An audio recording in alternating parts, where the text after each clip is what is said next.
Hello dear students, मैं हूं आपके बीटू सर और आप देख रहे हैं यूट्यूब चैनल भारतीय भवन। और इस यूट्यूब चैनल भारतीय भवन में आज आप लोगों को क्लास मिलने वाला है ग्रामर का। क्या चीज़? ग्रामर का। आज हम आप लोगों को बताने वाले हैं ग्रामर।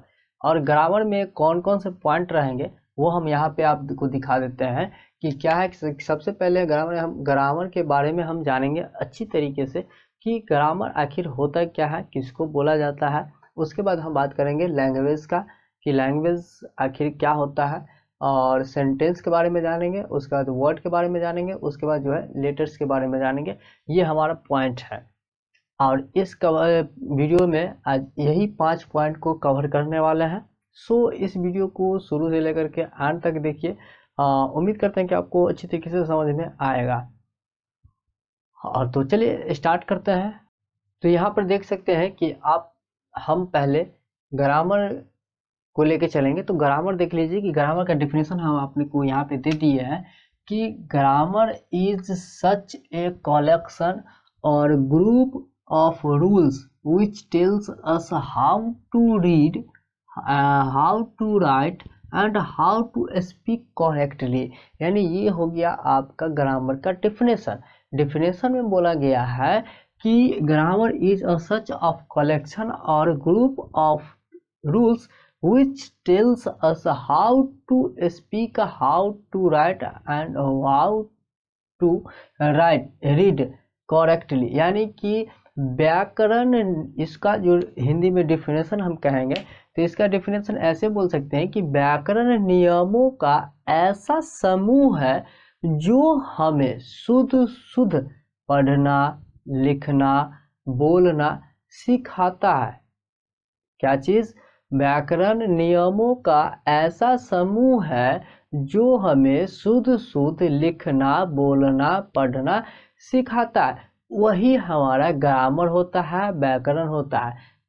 आई थिंक आपको अच्छी तरीके से समझ में आया। यानी कि ग्रामर है तभी हम लोग अच्छी तरीके से बोल पाते हैं, अच्छी तरीके से लिख पाते हैं, अच्छी तरीके से पढ़ पाते हैं। अगर व्याकरण ना रहे, ग्रामर ना रहे तो हम बोल तो सकते हैं, ऐसी बात तो नहीं है कि नहीं बोल सकते हैं, लेकिन इतना करेक्टली नहीं बोल सकते हैं, यानी शुद्ध नहीं बोल सकते हैं। कुछ से कुछ बोलेंगे या तो खुद नहीं पता चलेगा कि आप क्या बोल रहे हैं, आपको पता ही नहीं रहेगा क्या है नहीं है। तो इसके मतलब ये है कि आप जो इतना अच्छे तरीके से बोल लेते हैं वो ग्रामर का ही देन है जो आप अच्छी तरीके से बोल पाते हैं। तो अगर ग्रामर ना रहे तो हम सही से कभी नहीं बोल पाएंगे। इतना आपको समझ में आ गया। तो यहाँ पर देख लीजिए, अब ये बात करते हैं लैंग्वेज। तो लैंग्वेज का डिफिनेशन भी आपको हम पहले दे देते हैं। तो यहाँ पर देख लीजिए कि अब हम बात करते हैं लैंग्वेज की। तो लैंग्वेज में क्या है कि लैंग्वेज में है कि a language is a medium of expression और कम्युनिकेशन। यानी कहने का अर्थ ये हो गया कि लैंग्वेज में क्या होता है? भाषा। तो भाषा हमारे हाव भाव विचार पर दूसरों पे प्रकट करने का एक माध्यम है। क्या है? हमारे जो भी हाव भाव होता है, इच्छा होता है, हम जो भी बोलना चाहते हैं तो वो एक माध्यम होता है। भाषा के द्वारा ही हम कोई भी चीज बोल पाते हैं, दूसरे को सुना पाते हैं। अभी हम यहाँ पे बोल रहे हैं तो एक भाषा है, एक लैंग्वेज है, हिंदी, इंग्लिश। तो और आप सुन रहे हैं तो हम अपना जो भी हमारा विचार है, हाव भाव है, वो हम आपके ऊपर प्रकट कर रहे हैं। क्या कर रहे हैं? आपके ऊपर प्रकट कर रहे हैं। तो ये हमारा क्या है? लैंग्वेज है, भाषा है। तो ये उम्मीद करते हैं कि ये भी आपको समझ में आ गया होगा। ओके। तो अब हम लोग यहाँ पे आते हैं सेंटेंस पे। क्या चीज? सेंटेंस पे। सेंटेंस की बात कर लेते हैं। तो सेंटेंस में क्या है ना कि यहाँ पे आप देख सकते हैं कि sentence is the group of words which gives a meaningful sense. यानी कहने का अर्थ ये हो गया कि वाक्य, सेंटेंस जो है ये शब्दों का ऐसा समूह है, शब्दों का ऐसा समूह है जो हमें कुछ खास अर्थ प्रदान करती है, जो हमें कुछ खास अर्थ प्रदान करता है, अर्थ देता है। वही हमारा सेंटेंस होता है। यानी कि जिसमें एक सेंटेंस में समझ रहे हैं कि बहुत सारे वर्ड होते हैं, यानी एक नहीं दो, कम से कम दो वर्ड होना चाहिए, दो शब्द होना चाहिए, तब जा करके जो है उस सबको मिला करके जो है एक सेंटेंस तैयार हो सकता है। तो दो या दो से अधिक शब्दों के मिलने से जो नया चीज उत्पन्न होता है वो हमारा सेंटेंस होता है। आपको क्लियर है, समझ में आ गया होगा। इसका दूसरा डेफिनेशन है वो भी देख लीजिए, क्या है, एक कॉम्बिनेशन ऑफ वर्ड, यानी ये सेंटेंस का ही है, ये क्या है, सेंटेंस का ही है, और करके दिए हुआ है, देख रहे हैं। तो क्या है कि एक combination of word that make a complete sense is called sentence. यानी कहने का अर्थ ये हो गया कि ये जो सेंटेंस है ना, वो बहुत सारे वर्ड से मिलकर तैयार होता है, बहुत सारे वर्ड से मिलकर तैयार होता है, और इससे एक कुछ खास अर्थ निकलता है, कुछ खास मीनिंग निकलता है, तब जा करके वो हमारा सेंटेंस होता है। अब मान लीजिए कि बहुत सारे वर्ड हम उसमें जोड़ दिए लेकिन उसका कुछ अर्थ ही नहीं निकल रहा है, तब वो हमारा सेंटेंस नहीं होगा। जैसे मान लेते हैं क्या कि यहाँ पर देख लीजिए कि राम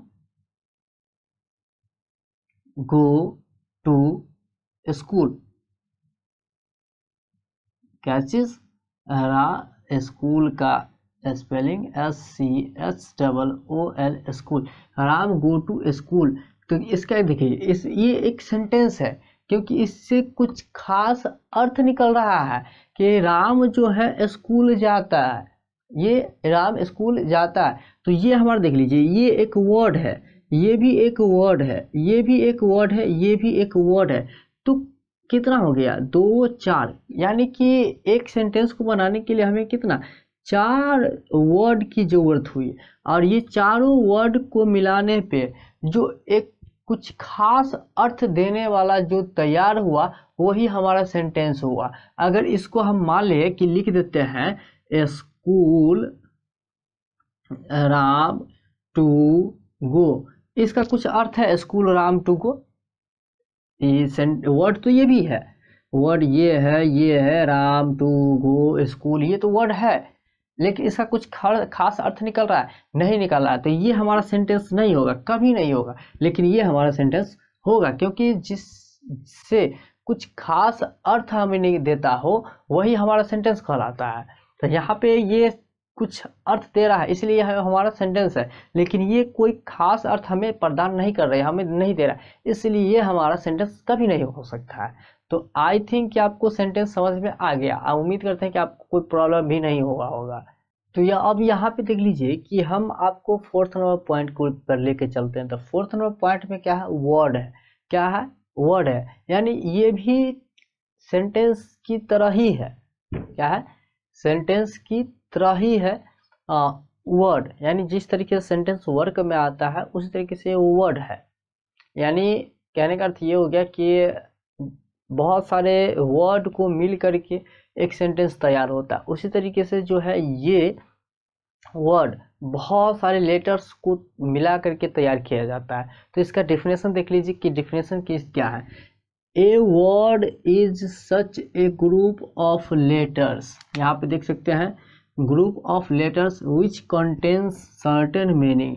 यानी कहने का अर्थ ये हो गया कि कुछ ऐसे मतलब वर्ड, शब्दों, अक्षरों का ऐसा समूह, क्या चीज, अक्षरों का ऐसा समूह जो हमें कुछ सार्थक अर्थ प्रदान करे, वो हमारा वर्ड कहलाता है। इसका डेफिनेशन वही होगा, अक्षरों का ऐसा समूह जो हमें कुछ अर्थ, मीनिंगफुल, जिसका कुछ खास अर्थ निकलता हो, वो हमारा क्या होगा, वर्ड कहलाएगा। अब अक्षर क्या होगा, लेटर्स क्या होगा, आप लोग को पता होगा ए टू जेड यानी कि 1 से लेकर के 26 तक के जो अक्षर होता है वही हमारा लेटर होता है, ABCDFLKZ। ये क्या होता है, लेटर होता है, और ये इसमें बहुत सारे लेटर्स को आपस में जब मिला दिया जाता है और जब एक हमें अर्थ प्रदान करने वाली जब बन जाती है तो वो हमारा वर्ड होता है। जैसे एक चीज देख लीजिए ना, क्या चीज, एप्पल। क्या होगा एप्पल का, APPLE एप्पल होगा। अब इसमें देख लीजिए, पहला लेटर, दूसरा लेटर, ये तीसरा लेटर, चौथा लेटर, पांचवा लेटर, यानी कि 5 लेटर को मिला करके जो है, 5 लेटर को मिला करके जो है एक वर्ड तैयार किया गया।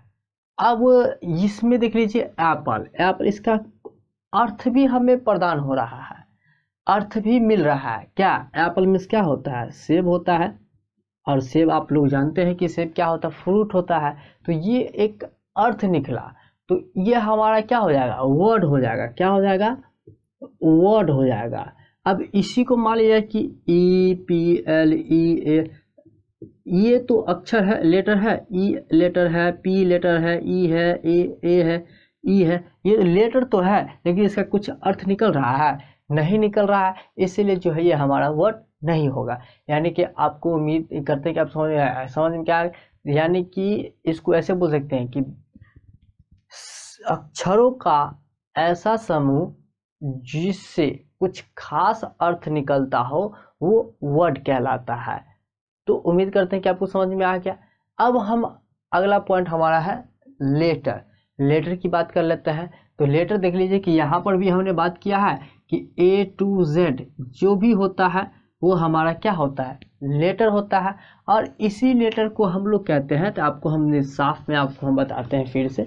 ओके, तो यहाँ पर देख लीजिए लेटर, लेटर क्या, A to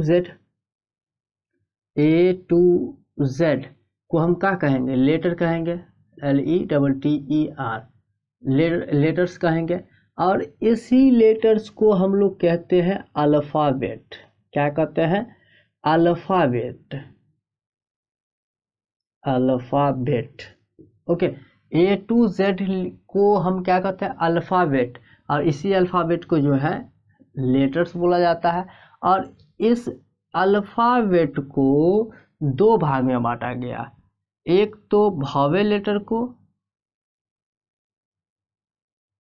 वॉवेल लेटर्स में, दूसरा बांटा गया कॉन्सोनेंट लेटर्स में, कॉन्सोनेंट लेटर्स में। ओके, और इस दोनों से मिलके तैयार हुआ एक सेमी वॉवेल। ओके, तो थोड़ा सा डिटेल हम आपको देते हैं कि देखिए semi vowel, sorry vowel letter, vowel letter में क्या होता है, 5 होता है, A, E, I, O, U। ये वॉवेल लेटर जो है 5 होता है, A, E, I, O, U। और ये वॉवेल लेटर किसी की सहायता से नहीं बोला जाता है, वो खुद से बोला जाता है। वॉवेल लेटर खुद से बोला जाता है, विदाउट एनी नंबर से ये बोला जाता है, ये खुद पे खुद बोला जाता है, ये किसी की सहायता नहीं लेता है। ओके, अब कॉन्सोनेंट की बात करते हैं। तो कॉन्सोनेंट 19 होता है, कितना होता है, 19 होता है। A, E, I, O, U निकाल दीजिए, जितना बचेगा सब के सब क्या होगा, कॉन्सोनेंट लेटर होगा। और कॉन्सोनेंट लेटर जो है वो वॉवेल की सहायता से बोला जाएगा। क्या चीज़, वॉवेल की सहायता से बोला जाएगा, यानी कि ये किसी की हेल्प नहीं लेगा, लेकिन ये जब भी आएगा तो वो वॉवेल को लेके आएगा। क्या चीज़, वॉवेल को अपने साथ लेके आएगा, अपने साथ ही वॉवेल, यानी वॉवेल की सहायता से कॉन्सोनेंट बोला जाता है। अब सेमी वॉवेल की बात करते हैं। तो सेमी वॉवेल 2 ही होता है। कौन कौन होता है, 2, W एंड Y। अगर यहाँ नहीं दिख रहा तो यहाँ पर देख लीजिए, W और Y, ये सेमी वॉवेल होता है। क्या चीज़, 2 W और Y सेमी वॉवेल होता है। और ये सेमी वॉवेल क्या करता है, कभी कभी वॉवेल का भी वर्क करता है और कभी कभी कॉन्सोनेंट का भी वर्क करता है। आपको समझ में आया, कभी कभी ये वॉवेल का भी वर्क करता है और कभी कभी ये कॉन्सोनेंट का भी काम कर लेता है। तो कभी वैसा आएगा तो हम बता देंगे कि वॉवेल का काम कब करता है और कॉन्सोनेंट का वर्क काम कब करता है। तो आई होप कि आपको अच्छी तरीके से समझ में आया होगा। आज ग्रामर का क्लास लिए हैं, आपको ग्रामर का आप लोग को जो है समझ में आया होगा। अगर आपको समझ में आया और ग्रामर इस तरीके का वीडियो अगर आप चाहते हैं तो हमें कमेंट करके बता सकते हैं कि इस तरीके का वीडियो चाहिए।